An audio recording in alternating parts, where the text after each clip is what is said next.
chasing the easy life.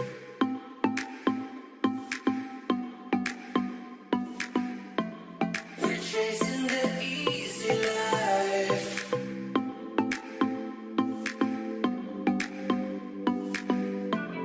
We're chasing the easy life.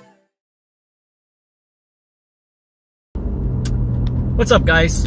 So what I want to talk about today is interviewing. A lot of us who are younger or starting out in your career, or maybe even when you're at the later part of your career where you're not so senior, where your resume speaks for itself and you get recruited for things, and you need to find a job and whatnot, and you still need to present yourself because you're still not that well known. Well, in this scenario, this is for you. It's some tips about how to interview and how to get you further along the process.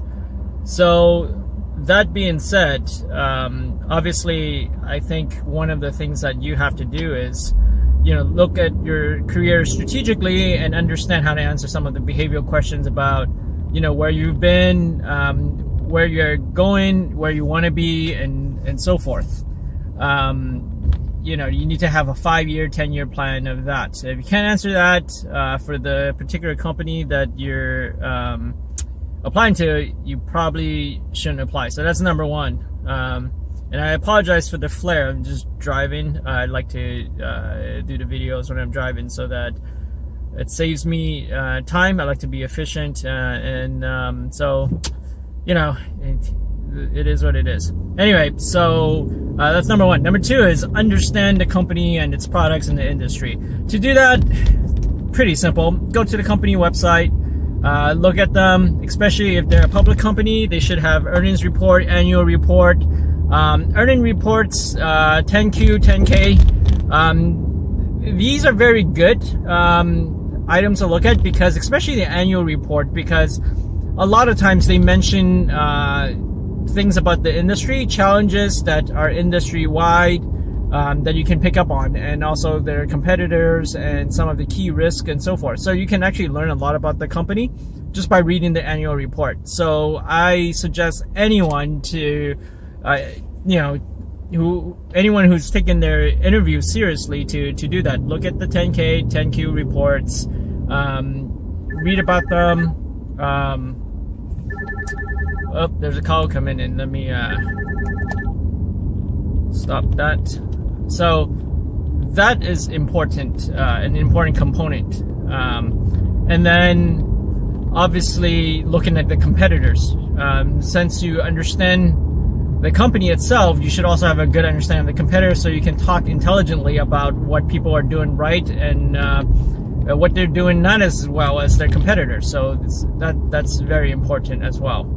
And then another thing to consider is look at news articles and also conference calls. See what they are being, if they are a public company. If they're private but in a sector there's a lot of public companies, you can take some of the learnings from the public companies and ask and apply them to the private company, and ask and formulate questions for the hiring manager as well.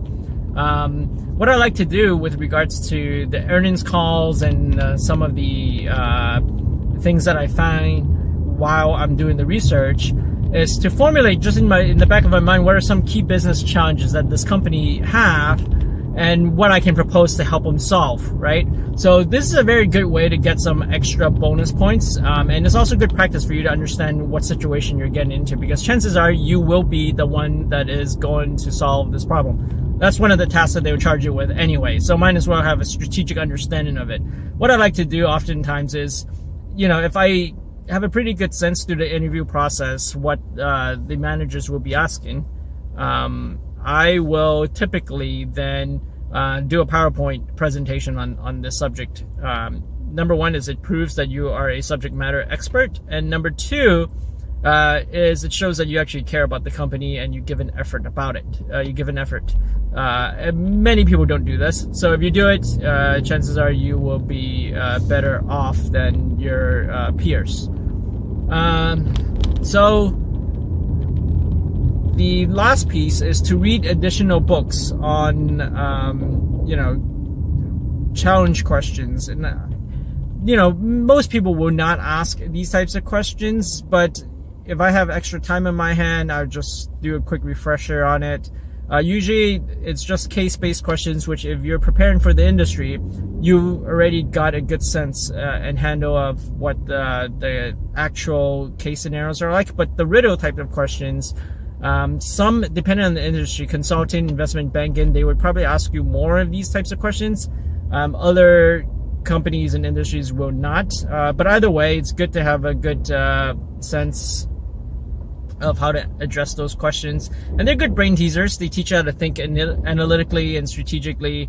And so what I like to do is, just do some quick light reading on those matters. So to recap, one, study the company, look at their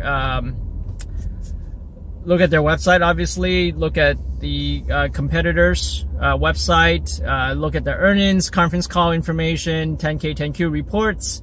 Then think about the business situation that they're in, based on the news articles and any other additional readings that I've just mentioned that you can find on the company. If possible, do a PowerPoint presentation that talks about how you would handle that type of situation.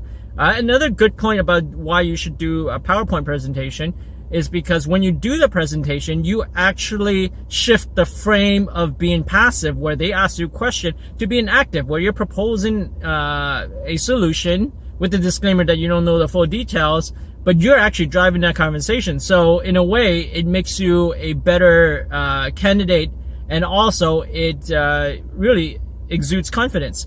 So that's another bonus feature of doing a PowerPoint too, is you take control of the meeting, and you should always be in control.